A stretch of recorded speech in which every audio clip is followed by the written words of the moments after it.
So, you're a dog owner in Bryan, Texas, and you want your dog to be just as happy and comfortable in our city as you are. Well, you're in the right place. This is your complete guide to finding a professional trainer who can help you and your dog confidently handle everything our amazing city has to offer. Good training goes way beyond just sit and stay. It's really about preparing your dog for real life here. It means being able to have those calm walks past all the hustle and bustle near campus, or actually enjoying yourself at a busy First Friday. It's about having a dog who's a pleasure to be around no matter where you are in Brazos County. All right, here's our game plan. First, we'll talk about setting goals specifically for life in Bryan. Then, we'll get into training methods and what all those certifications actually mean. After that, it's the practical stuff, different training formats and local costs. Then, we'll cover the most important questions you should ask any trainer, and we'll finish up with Bryan's local rules and some great spots to practice. Okay, let's get started. The very first step is to really think about what success looks like for you and your dog. We're talking about having a companion who's ready for Bryan's unique mix of city energy and our fantastic community spaces.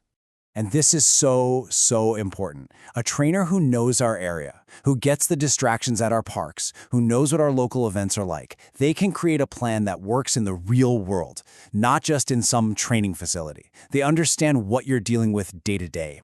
Now, let's get into what makes for really effective modern dog training. This part is all about giving you the tools to understand a trainer's approach and to know what their credentials really mean. The standard for great training today is something called positive reinforcement. It's a science-backed method that's all about rewarding the behavior you want to see. This whole approach builds so much trust and makes training feel like a team effort, which is way more effective than old-school methods that rely on fear. So here's the deal. Texas doesn't actually require trainers to be licensed. That's why these certifications are such a good sign of a pro's dedication. Credentials like CPDKA or KPA-CTP are fantastic for general training. Now, if you're dealing with more complex issues like serious anxiety or reactivity, certifications like AABC-DBC or CBCCKA show a much higher level of specialized expertise. With that background, let's get into the practical side of things. Here, we're going to look at the different kinds of training programs and what you can probably expect to budget for them right here in the Bryan area. So, what's better for you, group classes or private lessons? Well, group classes are awesome for socialization and for learning to focus with distractions around, which is a huge skill for our busy public spaces.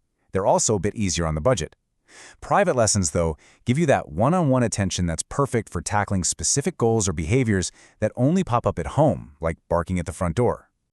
Okay, let's talk about the cost.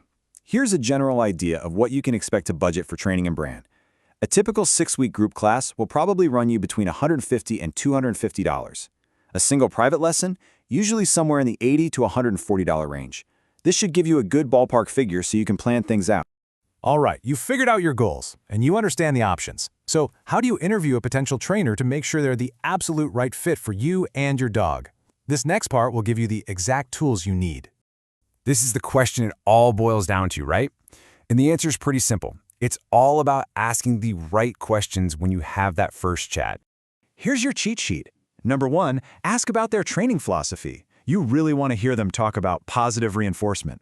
2, ask about their certifications to see their commitment to education. 3, ask how they're going to customize the training for your dog's unique personality and your life. 4, how do you measure progress? And 5, make sure you're totally clear on all the costs and policies right from the start. All right, let's bring this all together. Once you're working with a trainer, you need to know the local rules and the best places to put all those new skills into practice. This last section covers exactly that. Remember this number, 6 feet. In all public areas in Bryan, that's parks, sidewalks, trails, everywhere. Your dog has to be on a leash, and that leash can't be longer than 6 feet. It's a simple rule that just keeps everyone safe and comfortable.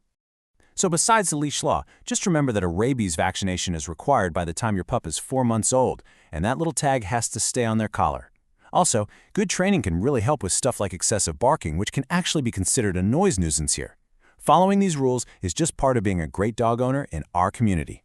And now for the fun part. Here are some fantastic local spots to reinforce everything you're learning. Wolf Pen Creek is perfect for practicing loose leash walking, with plenty of people around. Once your dog has a solid recall, the Bryan Dog Park is a safe, fenced in place to practice off-leash. And the trails at Lake Bryan are amazing for building focus with all sorts of natural sights and sounds. You know, investing in good training is really an investment in your own freedom. It's the freedom to explore our beautiful parks, to relax on a pet-friendly patio, and to just enjoy a more peaceful life with your dog. We wish you the absolute best as you take this step toward building an even better life together right here in Bryan.